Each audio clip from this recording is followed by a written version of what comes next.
Bonjour à tous. Merci de toujours nous faire confiance sur les chaînes qui vous transforment, surtout sur la chaîne Info. C'est l'heure de décryptage. Nous recevons l'éditorialiste Didier Assogba. Avec lui, nous allons parler du Centrafrique. L'Union européenne suspend la formation des FACA, les forces armées centrafricaines. Didier Assogba, bonjour, vous allez bien? Bonjour, ça va, Michel? Allez, l'Union européenne a annoncé mercredi mettre temporairement fin à ses missions de formation des sortants en Centrafrique. Celles-ci pourront reprendre quand l'UE aura reçu l'assurance que les militaires centrafricains formés ne seront pas employés par les mercenaires de Wagner. Alors, Didier Assogba, on peut dire que le bras de fer continue entre le Centrafrique ou la République centrafricaine et l'Union européenne. Oui, de toute façon, la Centrafrique, dans ce cas d'espèce, est en train de payer pour on va dire, la guerre diplomatique et les conflits d'intérêts, évidemment, entre l'Union européenne, donc les 27, comme on les appelle, d'un côté, et la Fédération russe, donc la Grande Russie, de l'autre côté.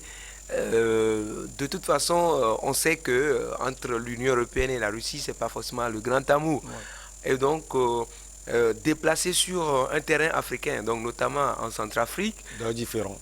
oui, ils ont juste les deux entités, l'Union européenne et la La Russie, ont Russie. juste déplacé sur le terrain en Centrafrique ce différent-là, naturel, entre les deux parties. Et finalement, c'est la République centrafricaine qui, on va dire, est la victime dans ce bras de fer entre lui et la Russie. Sinon, fondamentalement, euh, il n'y a pas de problème. Il n'y a pas de problème. On sait tous que les armées africaines sont des armées qui suivent des formations de plusieurs pays, de plusieurs grandes nations. Vous allez en Égypte, par exemple, l'armée égyptienne est formée à la fois par les Américains, Mm. à la fois par d'autres puissances, d'autres grandes puissances européennes. Mm. D'autres puissances interviennent parce que toutes les puissances ont leurs intérêts là-bas, notamment de par la position stratégique de L'Égypte. l'Égypte et le canal de Suez. Chaque grande puissance a intérêt à ce que les forces armées égyptiennes, par exemple, héritent ou bénéficient de bonnes formations, des formations de pointe. Et donc, quand on vient en Centrafrique, où est le problème si les FACA sont formés en même temps par des forces européennes et que les dirigeants du pays sollicitent d'autres expertises pour les aider à pouvoir maîtriser le territoire centrafricain si c'est le groupe Wagner qui pose le problème dans ce cas d'espèce, si c'est dans ce cas le groupe russe Wagner qui devrait enfin, qui devrait aider les dirigeants centrafricains actuels à pouvoir sécuriser le pays et à assurer une protection pour les citoyens centrafricains. Je pense fondamentalement que derrière cette décision de l'Union européenne, il y a fondamentalement un conflit d'intérêts où il y a des non-dits. Sinon, la décision telle qu'elle est annoncée et la raison officiellement évoquée selon le général français qui en a fait l'annonce, qui dit que la raison c'est que ils ont des preuves que des FACA formés se mettraient au service de la société Wagner.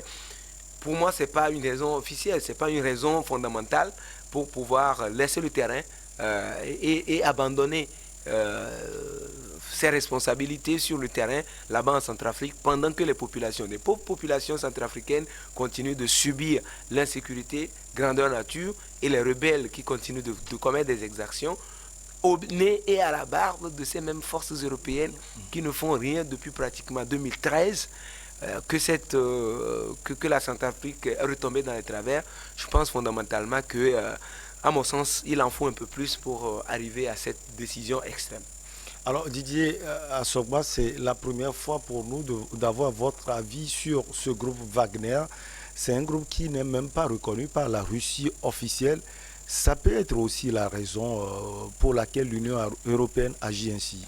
Vous croyez que la Russie officielle ne reconnaît pas le groupe Wagner?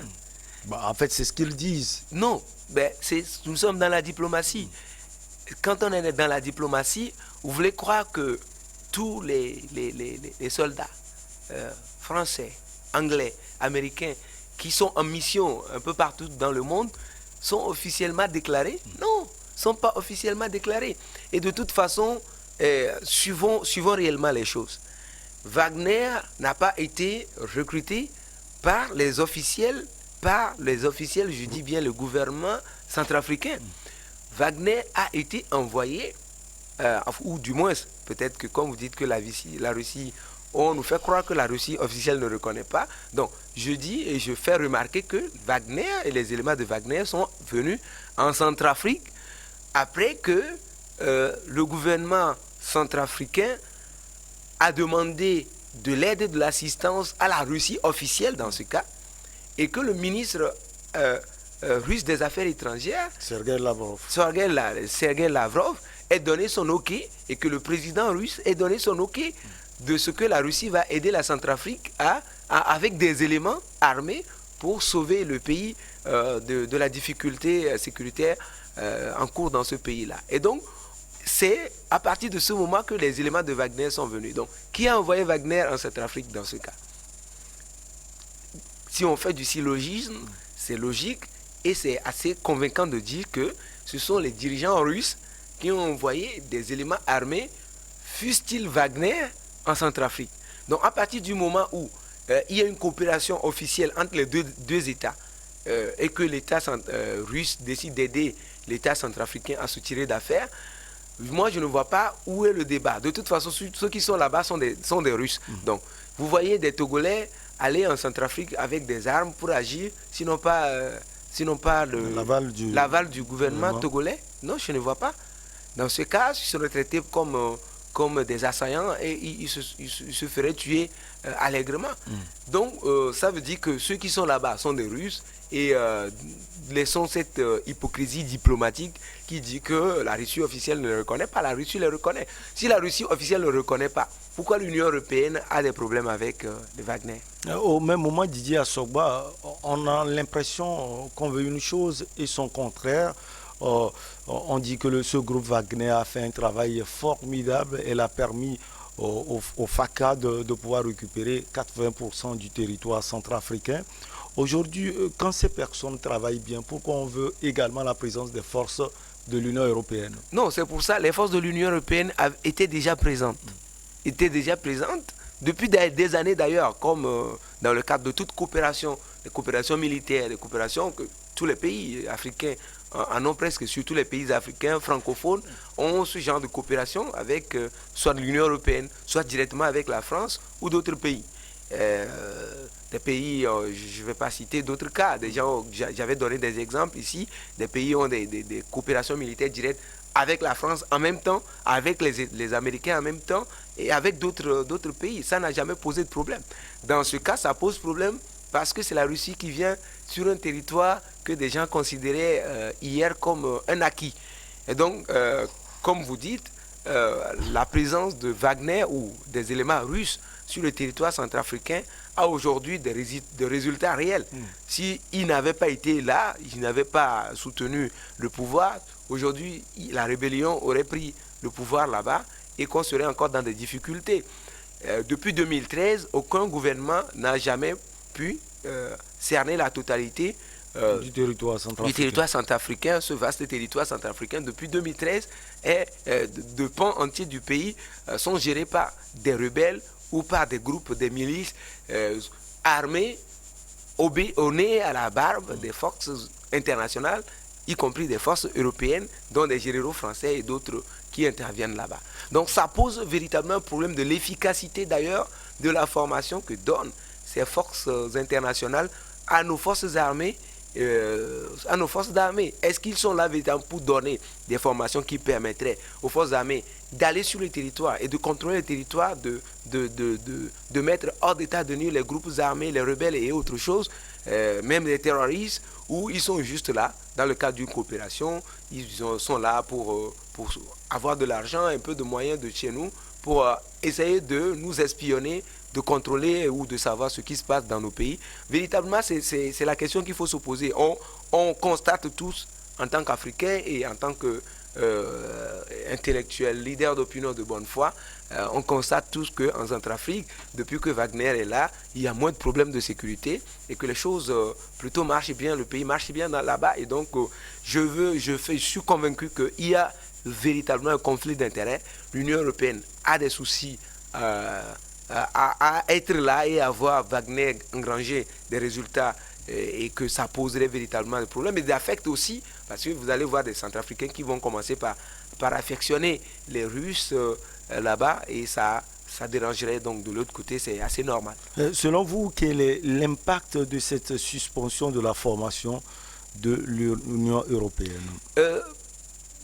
Pour l'instant, je ne crois pas qu'il y ait véritablement un impact. C'est pour ça d'ailleurs qu'ils ont parlé de suspension. Sinon, ils auraient pu rupture, ils auraient pu dire rupture. Et d'ailleurs, ils ont précisé temporairement. Oui, ils ont dit temporairement. Ils ont dit suspension d'abord. On sait que quand on suspend, ce serait temporairement, mais ils ont précisé que c'est temporairement. Et vous voyez aujourd'hui le véritable problème, c'est, vous avez vu d'autres forces internationales dans un autre pays, au Mali par exemple, avaient dit qu'ils suspendaient, mais elles étaient revenues rapidement à la charge.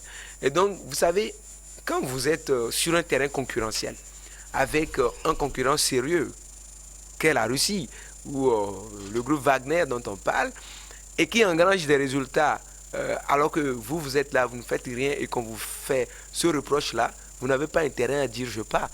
L'intérêt, c'est de prouver que vous êtes autant capable que les autres, d'aider les Centrafricains à recouvrer leur sérénité, leur sécurité, leur protection. C'est ce qui compte ici. Plutôt que de brandir des menaces de suspension et tout, malheureusement pour l'Union européenne, dans ce cas-là, Wagner est là et assure. Donc, je ne pense pas que cela effraierait les dirigeants, du moins c'est le président qui est là actuellement, le président Touadéra. Je ne pense pas que cette décision puisse l'émouvoir.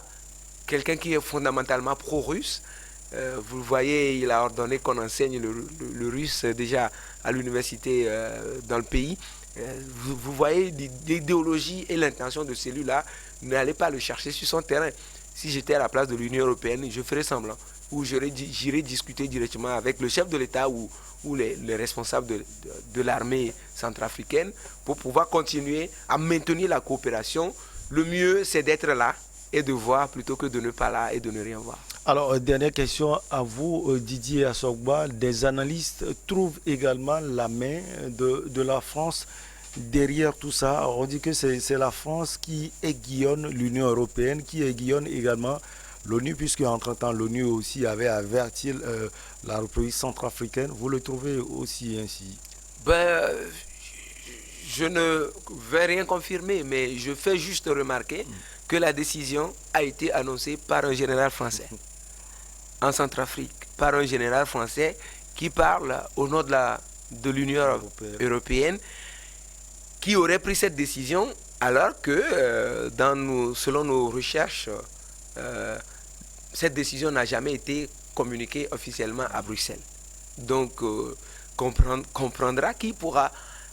on sait tous de toute façon que la grand pays ne peut pas faire aussi cela sans que l'Union européenne ne soit alertée. Bien entendu, on sait que la France, c'est un pays de diplomatie qui a assez d'éléments et tout, mais si la France a pu obtenir l'aval des 27 de l'Union européenne, et aujourd'hui, on lui a peut-être dit d'aller faire l'annonce. C'est pour ça que le général français qui coordonne les forces européennes là-bas, qui intervient donc dans la formation des FACA, a été mandaté pour aller faire l'annonce. Mais d'un point de vue bilatéral, dans la diplomatie bilatérale, ça pose véritablement un problème parce que la France est déjà en difficulté avec les autorités centrafricaines et avec les citoyens centrafricains, quelques panafricains aussi. Si j'avais été à la place des dirigeants français, on n'aurait pas accepté qu'un général français puisse aller se pointer devant les médias pour faire cette annonce parce que ça corroborerait plusieurs thèses comme celle que vous annoncez par exemple que la France est derrière toute cette manigance pour mettre un peu plus de pression sur le gouvernement centrafricain afin de pouvoir céder sur un certain nombre de questions. On sait déjà que, je parlais de la coopération militaire, on sait déjà que la France avait elle-même déjà une coopération militaire avec la Centrafrique qui, à tout le moins, se révèle une coopération échouée à ce jour, ce qui a poussé les dirigeants centrafricains à se tourner vers la Russie. Donc, je vous ai dit déjà que ce qui se passe en Centrafrique est juste la face visible de l'iceberg qui est cachée déjà en Europe entre la Russie d'un côté et l'Union européenne de l'autre. L'Union européenne de l'autre, notamment la France. Didier Assogba, ça a été un plaisir de vous avoir sur ce plateau. Merci beaucoup. Merci Michel, c'est un plaisir de retrouver les téléspectateurs. Allez, on va marquer une petite pause et derrière, on reçoit l'invité du jour.